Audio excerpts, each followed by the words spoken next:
So one of the things I argue that I think has not been argued before is really what caregiving does for you in terms of really your own personal growth. We're accustomed to thinking about you grow when you take on a new challenge as a competitor. We're not accustomed to thinking that investing in somebody else makes you grow. But the first thing it teaches you is extraordinary patience. And patience is very valuable. It teaches you,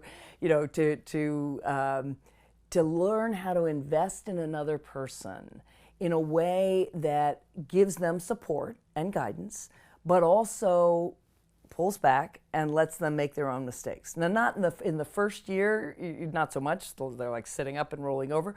Although even letting a child learn how to walk, they're about to fall down and you really want to hold them, you can't. You got to pull back. And that is a characteristic of a good manager, is somebody who knows how to invest in somebody else and support them and guide them, but also let them take the initiative, even when that means they're going to fall. And so that's one point. And really, I think the sort of experience, you can say, look, I've really thought a lot about, I'm going to be much better at investing in my team.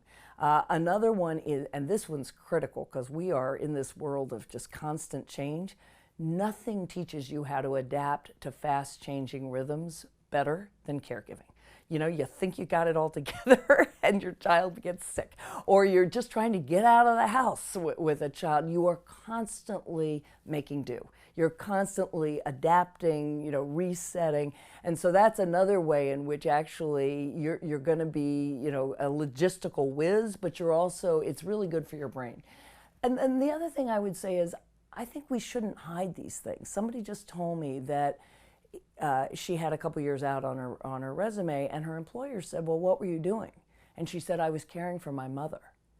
And he said, why didn't you put that on there? And she said, well, I didn't think that'd be anything good. And he said, I think somebody, who cares for her mother is somebody who's got real character. And I think we should, we don't want to adorn our resumes with baby pictures, but again, we should own it. We should say, I really wanted to be with my child. I thought it would be really good for my child. We now know that you are shaping your child's brain for the first 5 years, and you should own that.